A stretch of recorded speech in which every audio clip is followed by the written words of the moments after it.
নমস্কার। 2025-এ সকলের কল্যাণ কামনা করে এই ভিডিওটা করছি। 2025 মার্স বা মঙ্গলের বছর। আমরা জানি মঙ্গল আমাদের এনার্জি, নতুন উদ্যোগ, উদ্দীপনা এবং যুব শক্তির প্রতীক। ফলে যুব সমাজের সাফল্য কামনা করে এই বছরটা শুরু হোক সেই প্রার্থনাই করি। আজকে আমার ভিডিওটা একদম সার্বজনীন একটা ওভারঅল ডিসকাশন করব। এখানে কোনো বিশেষ রাশির এই বছরটা কেমন যাবে সেই আলোচনা করব না। এই জন্যই করব না কারণ এই আলোচনাটা একেবারে জেনেরিক হয়, কারণ প্রত্যেকটা মানুষের পার্সোনাল প্ল্যানেটের পজিশন আলাদা থাকে এবং প্রত্যেকের দশা আলাদা থাকে। ফলে এখানে কিন্তু একটা আপনার রাশিটা, ব্যক্তিগত রাশির হিসাবটা কিন্তু একেবারেই জেনেরিক আসে। আজকে আমরা একটা ওভারঅল ইম্প্যাক্ট আমাদের সকলের উপরে কেমন পড়তে চলেছে আজকে সেই আলোচনাই করব। হয়তো ওভারঅল ব্যাপারটা সকলের ভালো লাগবে না, কিন্তু একটা সময় গেছে যেটা আমরা ভুলিনি। যখন প্যান্ডামিকের সময় ছিল আমরা কিন্তু সমস্ত রকম পার্সোনাল সুখ দুঃখকে ভুলে গিয়ে একটা বড় রকম ক্রাইসিসকে আমরা সকলে কিন্তু মিলিতভাবে ফেস করেছিলাম। ফলে মৃত্যুকে আমরা খুব কাছের থেকে দেখেছিলাম সবাই মিলে একসাথে। ফলে প্ল্যানেটারি পজিশনে যে ট্রানজিট যে হচ্ছে, চেঞ্জ যে হচ্ছে, সেটা কিন্তু সকলের উপরে একটা প্রভাব অবশ্যই ফেলে। ফলে 2025-এ সকলের মঙ্গল কামনা করে একটা পজিটিভ ভাইবস বা পজিটিভ নোট নিয়ে আমরা যেন 2025টা শুরু করতে পারি। আজকে সেই ডিসকাশনটাই করব। সবসময় তো খারাপ কথাই আলোচনা হয়, দেখা যাক 2025-এ আমরা ভালো কিছু পাই কিনা। সবার আগে 2025-এর এন্ড অফ মার্চে স্যাটার্ন তার প্লেস চেঞ্জ করবে। আমরা তিনটে প্ল্যানেট নিয়ে আলোচনা করব, স্যাটার্ন, জুপিটার এবং রাহু কেতু। বাকি প্ল্যানেটগুলো যারা আছে, ধরুন সান, ভিনাস, মার্কিউরি, মার্স, এরা প্রত্যেকেই মান্থলি তাদের ট্রানজিট হবে, তাদের প্লেসমেন্ট চেঞ্জ হবে। তার একটা মান্থলি এফেক্ট অবশ্যই পাবেন, কিন্তু ওভারঅল স্যাটার্ন, জুপিটার এবং রাহুর ইম্প্যাক্টটা খুব লং টাইমের জন্য পড়ে। কারণ আমরা জানি যে স্যাটার্ন একটা রাশিতে 2.5 বছর থাকে, রাহু অলমোস্ট 18 মান্থস এবং জুপিটার 1 ইয়ার এক একটা রাশিতে ট্রানজিট করে। ফলে এদের যে ইম্প্যাক্টটা সেটা কিন্তু একটা বড় রকম ইম্প্যাক্ট ফেলে আমাদের লাইফস্টাইলের উপরে। তো এন্ড অফ মার্চে স্যাটার্ন কুম্ভ রাশি থেকে মীন রাশিতে ট্রানজিট করছেন। মীন রাশি আমাদের ন্যাচারাল জোডিয়াকের 12th হাউস, আমাদের স্পিরিচুয়াল রাশি, একটা ওয়াটারি সাইন, আমাদের ইমোশনের জায়গা, এবং 12th হাউসের কারকও কিন্তু স্যাটার্ন। ফলে আমাদের যে একটা ইমোশনাল ব্যালেন্স বা রেসপন্সিবিলিটিকে ব্যালেন্স করার যে একটা প্র্যাকটিক্যাল অ্যাপ্রোচ, সেটা কিন্তু স্যাটার্ন আমাদের দেবেন। আমাদের মধ্যে একটা স্পিরিচুয়াল গ্রোথও আমরা ফিল করতে পারব। কোনো রকম ভাবের বা আবেগে ভেসে গিয়ে কোনো রকম ডিসিশন নেওয়া বা কোনো রকম বড় রকম ইমোশনে ভেসে যাওয়া, সেখান থেকে কিন্তু স্যাটার্ন আমাদেরকে একটা কন্ট্রোলের ক্ষমতা বা একটা প্র্যাকটিক্যাল থটস দেবেন। স্যাটার্ন তার অ্যাসপেক্ট দিচ্ছেন বৃষ রাশিতে বা টরাসে এবং কন্যা রাশিতে বা ভার্গতে। বৃষ রাশি আর কন্যা রাশি কিন্তু আমাদের অর্থ ট্রাইনের মধ্যে পড়ে, অর্থ ত্রিকোণের মধ্যে পড়ে।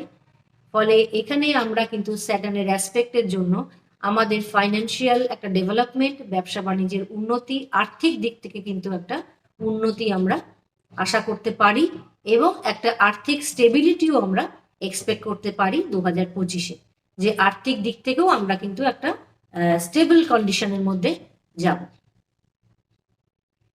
জুপিটার প্লেস চেঞ্জ করছে মে মাসের মিড অর্থাৎ 14-15 মে মাসে জুপিটার তার প্লেসমেন্ট চেঞ্জ করছে। জুপিটার এখন আছে টরাসে, মে মিডলে জুপিটার চলে যাবে মিথুনে বা জেমিনাইতে। মিথুন রাশি হচ্ছে আমাদের ন্যাচারাল জোডিয়াকের 3rd হাউস, আমাদের কমিউনিকেশনের জায়গা, আমাদের নেটওয়ার্কিংয়ের জায়গা, আমাদের স্কিল, আমাদের অ্যাডাপ্টেবিলিটি, সমস্ত কিছু কিন্তু আমরা মিথুন রাশি থেকে দেখি। মিথুন রাশির রাশিপতি হচ্ছে মার্কিউরি, অর্থাৎ আমাদের বুদ্ধি ইন্টেলেক্টের প্ল্যানেট, এবং সেখানে জ্ঞানের প্ল্যানেট জুপিটার এসে ট্রানজিট করবে।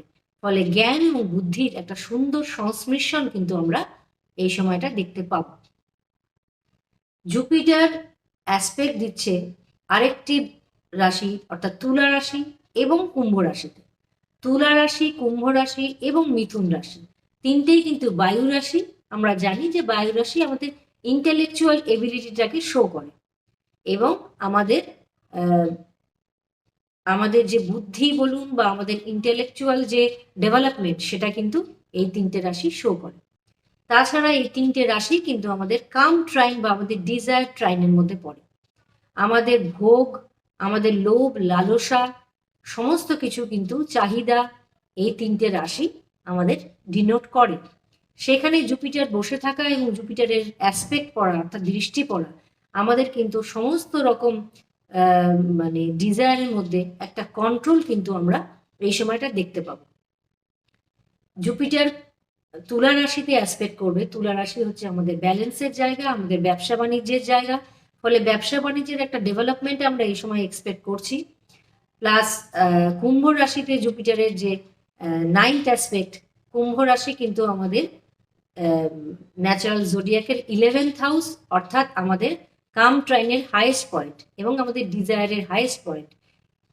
এটাও একটি বায়ু রাশি। ফলে কুম্ভ রাশিতে জুপিটারের অ্যাসপেক্ট আমাদের সব কিছুর মধ্যে একটা কন্ট্রোল দেবে, এবং টেকনোলজি, নেটওয়ার্কিং এবং বাইরের দেশের সঙ্গে সুসম্পর্ক, সোশ্যাল এবং কমিউনিকেশন, সে সমস্ত দিক থেকে ডেভেলপমেন্ট এবং বড় রকম একটা টেকনোলজির এক্সপ্যানশন আমরা এই সময় কিন্তু দেখতে পাবো। ফলে আমরা সমস্ত কিছুই পাবো, কিন্তু কোনো কিছুর মধ্যে কিন্তু একটা মাত্রা অতিরিক্ত ব্যাপার সেটা কিন্তু থাকবে না। জুপিটার কিন্তু কাম ট্রাইনে সবকিছুকেই একটা কন্ট্রোলের মধ্যে রাখে।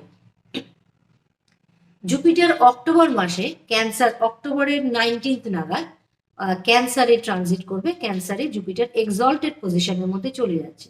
সেখানে জুপিটার আমাদের প্রসপারিটি, স্টেবিলিটি এবং নতুন গ্রোথ দেবে। জুপিটারে এটা কিন্তু সবচেয়ে ভালো একটা প্লেসমেন্ট। ডিসেম্বর নাগাদ জুপিটার রেট্রো হয়ে আবার জেমিনাইতে ব্যাক করে আসবে। ফলে এই সময় আমাদের ইন্ট্রোস্পেকশনের সময়, আমাদের রিভিজিট অফ আইডিয়াস, আমাদের নতুন ভাবে আমাদের যে আগের কাজগুলো আমরা করেছি সেই বিষয়ে আবার নতুন করে ভাবনা চিন্তা করার একটা অবকাশ আমরা পাবো। আমাদের আনফিনিশড যদি কোনো কাজ থাকে সেই ব্যাপারেও আমরা সেটাকে শেষ করার একটা চান্স আমরা পাবো। ফলে এখানে জুপিটার রেট্রোগ্রেশনটা আমাদের একটা ইন্ট্রোস্পেকশন বা আমাদের ভুল ভ্রান্তিকে শোধরানোর একটা চান্স কিন্তু আমরা এই সময়টা পাবো। মে মাসের এন্ড অফ মেতে রাহু মীন রাশি থেকে কুম্ভ রাশিতে ট্রানজিট করবে। রাহুর জন্য কুম্ভ রাশি কিন্তু বেস্ট প্লেসমেন্ট। রাহুর মূল ত্রিকোণ রাশি, রাহু নিজেও একটা টেকনোলজি এবং মিডিয়ার প্ল্যানেট এবং বায়ুতত্ত্বের প্ল্যানেট, এবং কুম্ভ রাশিও একটা টেকনোলজির রাশি এবং বায়ু রাশি। ফলে খুব সুন্দর একটা মেলবন্ধন আমরা এখানে কিন্তু দেখতে পাবো, এবং রাহু কিন্তু এক্সপ্যানশন বা গ্রোথকে শো করে। এবং কুম্ভ রাশিতে আমরা আগে দেখেছি যে জুপিটার নিজেও কিন্তু অ্যাসপেক্ট দিচ্ছে।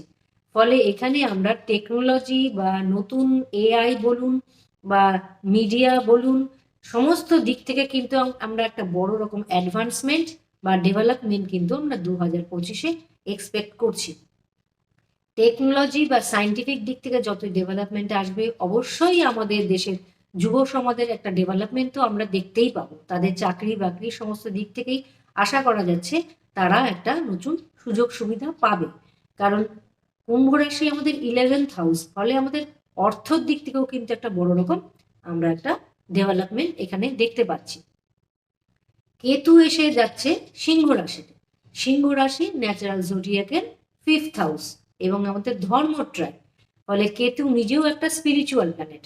ফলে এখানে একটা স্পিরিচুয়াল ডেভেলপমেন্ট, মানুষের মনুষ্যত্বের ডেভেলপমেন্ট, লোকের ক্রিয়েটিভিটি ডেভেলপমেন্ট, এই সমস্ত জিনিসগুলো কিন্তু আমরা দেখতে পাবো। এবং কেতু কিন্তু খুব সূক্ষ্মতা দেয়। যে কোনো জিনিসের মধ্যে সূক্ষ্ম জিনিস যখন আমরা বিচার করি সেটা কিন্তু কেতু সেই সূক্ষ্মতা এবং কোনো কিছুর গভীরে গিয়ে সেই ব্যাপারে কোনো কিছু ক্রিয়েট করা, এটাও কিন্তু কেতু ডিনোট করে। অ্যান্ড 5th হাউস অর্থাৎ সিংহ রাশি কিন্তু একটা ক্রিয়েটিভ সাইড, ফলে সেখানে কিছু নতুন উদ্ভাবনী শক্তি বা নতুন কিছু ক্রিয়েট করার কিন্তু একটা অবকাশ থেকে যাচ্ছে। অ্যাট লাস্ট আমরা দেখছি আমাদের যে ধনু রাশি, যেটা আমাদের ন্যাচারাল জোডিয়াকের ধর্ম ট্রাইন, সেখানে কিন্তু ধর্মাধিপতি এবং কর্মাধিপতি অর্থাৎ জুপিটার এবং স্যাটার্নের উভয়ের দৃষ্টি, উভয়ের অ্যাসপেক্ট কিন্তু আমরা এখানে দেখতে পাচ্ছি। এটা একটা খুবই ভালো রকম একটা প্লেসমেন্ট বা শুভ দৃষ্টি আমরা এখানে দেখতে পাচ্ছি। ফলে আশা করছি মানুষের সংকীর্ণ মূল্যবোধের অবক্ষয় হবে এবং মানুষের সৎ বুদ্ধি, সৎ চেতনার একটা অবকাশ বা প্রকাশ আমরা দেখতে পাবো, এবং লোকের মনের মধ্যে যে সমস্ত নেগেটিভিটিগুলো আছে সেইগুলো দূর হয়ে আমরা আশা করছি 2025-এ আমরা একটা নতুন পথে এগিয়ে যেতে পারবো। মানুষ একটা সুন্দর মূল্যবোধ, সৎ জীবনযাত্রা নিয়ে আমরা 2025টা আশা করি ভালো মতন কাটাতে পারবো। নমস্কার, সকলে ভালো থাকবেন।